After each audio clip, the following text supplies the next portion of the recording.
मंत्रालयातील ती अदृश्य शक्ती अखेर उघड. एक भोंदूबाबाच्या अटकेनं थेट सत्ताधाऱ्यांचे दावेदार आणले. मुख्यमंत्री पदासाठी चक्क अघोरी पूजा. राज्याचे ज्येष्ठ मंत्री चंद्रकांत पाटलांवरती काँग्रेसचा सर्वात मोठा आणि धक्कादायक आरोप. आधी 1.5 कोटीचा घसघशीत निधी, आता कारवाईचा बडगा. फडणवीस सरकारच्या काळात भोंदूबाबाला राज्याश्रय दिला कुणी?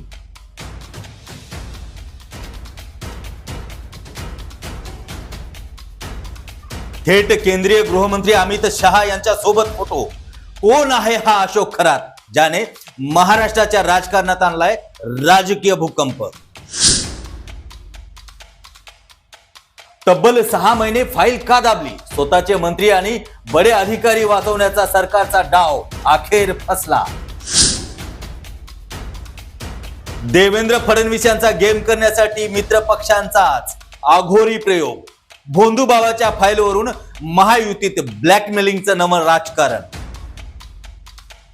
प्रामाणिक चौकशी झाल्यास अनेक बडे चेहरे जाणार थेट गजाआड.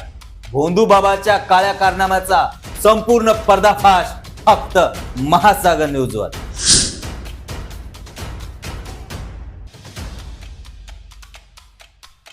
नमस्कार प्रेक्षकांनो, महाराष्ट्राच्या राजकारणात सध्या असं काही भूकंप येतोय ज्याचे हादरे थेट मंत्रालयाच्या 6व्या मजल्यापर्यंत बसत आहे.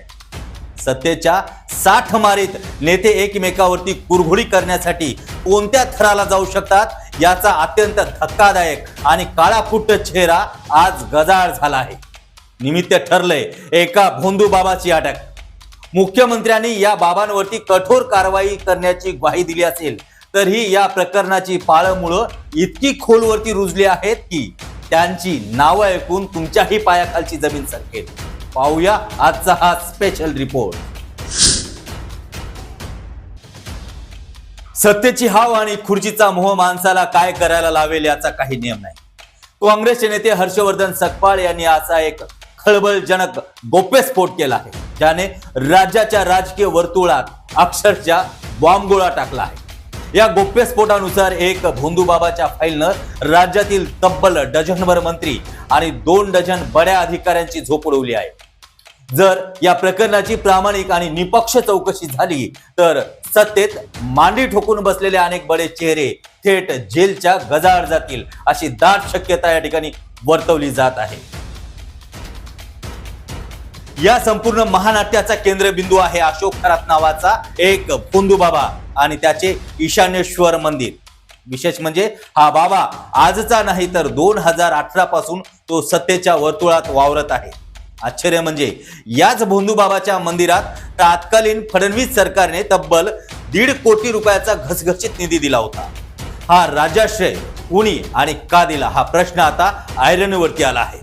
इतकेच नाही तर फडणवीस यांच्या अत्यंत जवळचे मानले जाणारे आणि सध्या म्हाडाचे वरिष्ठ अधिकारी असलेले मिलिंद बोरीकर यांचेही या बाबाशी असलेले घनिष्ठ संबंध आता चव्हाट्यावरती आले आहेत. पण मित्रांनो, ही तर फक्त सुरुवात आहे. या प्रकरणाची व्याप्ती थेट दिल्लीपर्यंत पोहोचली आहे. या वादात आता थेट केंद्रीय गृहमंत्री अमित शहा यांचं देखील नाव उल्लेख जात आहे.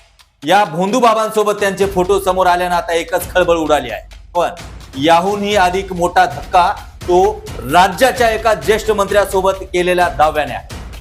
मुख्यमंत्री पदाची खुर्ची मिळवण्यासाठी राज्याचे ज्येष्ठ मंत्री चंद्रकांत पाटील यांनी याच बाबांच्या माध्यमातून अघोरी पूजा केल्याचा अत्यंत धक्कादायक दावा आता केला जात आहे. सर्वात संतापजनक बाब म्हणजे या भोंदूबाबाचे हे सर्व काळे कारनामे गेल्या 6 महिन्यापासून सरकारच्या दरबारी माहिती होते. पण स्वतःचेच सहकारी आणि बडे अधिकारी अडचणीत येतील या भीतीनं या फाईल दाबून ठेवण्यात आल्या होत्या. मग आता अचानक कारवाईचा बडगा का उगारला जातोय? सूत्राने दिलेल्या माहितीनुसार यामागे एक मोठं राजकीय गेम होतोय.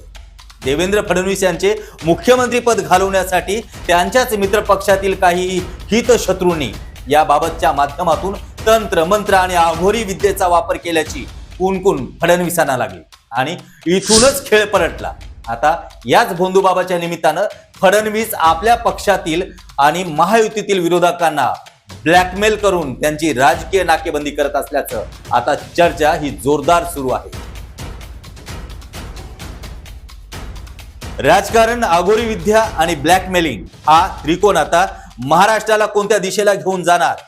मुंडू बाबाच्या या फाईलमधून आणखी कोणती नावं बाहेर पडणार असा सवाल आता या ठिकाणी पडतोय. मुख्यमंत्री खरोखरच या अदृश्य शक्तीला बेड्या ठोकून सर्वांची पारदर्शक चौकशी करणार का, हे पाहणे अत्यंत महत्वाचं आहे.